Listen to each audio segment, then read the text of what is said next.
Om Swastiastu. Perkenalkan, nama saya Gusti Kesia Sinta Dewi. Saya dari SD Negeri 1 Mangisari ingin membawakan cerita yang berjudul Timun Mas yang diterbitkan kembali oleh Gibran Maulana. Di suatu desa terpencil, hiduplah seorang janda tua yang sudah lama ditinggal suaminya. Namanya Mbok Rondo. Mbok Rondo sangat mendambakan seorang anak agar bisa menemaninya di sepanjang tua seperti sekarang ini. Tanpa ia sadari, keinginannya ternyata didengar oleh Buto Ijo, sang penunggu hutan, dan terjalinlah sebuah perjanjian. Mbok Rondo setuju dengan perjanjian itu, di mana saat usia anak itu sudah 16 tahun, ia harus menyerahkan anak itu kepada Buto Ijo. Maka segeralah ia pulang untuk menanam biji timun tersebut, pemberian dari Buto Ijo. Sungguh ajaib, hanya waktu 2 pekan tanaman mentimun itu sudah berbuah banyak. Mbok Rondo sangat senang dan gembira sekali. Tapi di antara semua buah mentimun itu, ada satu buah mentimun yang menarik hatinya. Buah mentimun itu begitu besar dan memancarkan warna keemasan, sampai-sampai menyilaukan mata Mbok Rondo. Kemudian ia memetik buah itu dan dibawanya pulang untuk dibelah. Sesampainya di rumah, Mbok Rondo langsung membelah buah itu dengan pelan-pelan sekali. Betapa terkejutnya Mbok Rondo melihat di dalam buah mentimun itu terdapat bayi perempuan yang sangat cantik dan lucu. Ternyata apa yang dikatakan Buto Ijo itu benar sekali. Mbok Rondo menamakan gadis muda itu Timun Mas. Timun Mas tumbuh menjadi remaja yang lincah dan cerdas. Ia selalu membantu Mbok Rondo bekerja di sawah. Kini usia Timun Mas sudah 16 tahun. Dan apa artinya? Artinya perjanjian Mbok Rondo sudah tiba.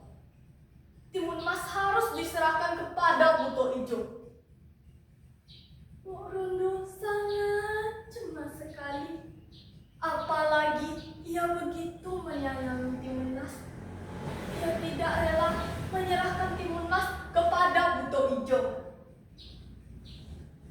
Tiap malam ia berdoa, "Ya Tuhan, tolonglah berikan hamba petunjuk agar anak hamba Timun Mas tidak ditagih oleh Buto Ijo."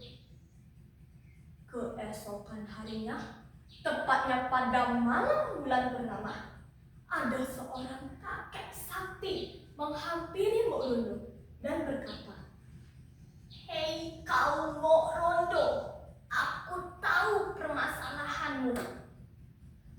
Siapkanlah 7 buah tusuk sate dan segenggang garam dan terasi. Berikanlah 3 benda itu kepada Timun Mas agar Timun Mas selamat dari Buto Ijo." Mbok Rondo senang sekali dengan petunjuk tersebut. Keesokan harinya, ia mempersiapkan 3 benda yang diperintahkan oleh si kakek.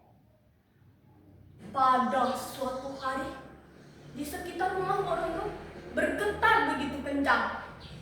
Itu pertanda Buto Ijo datang menagih janji. "Hei kau Mbok Rondo, aku tahu kau mengumpatkan anak itu." "Kenapa engkau tahu Buto Ijo? Karena anak itu sudah tidak bersamaku lagi." "Kurang ajar, akan kudapatkan anak itu."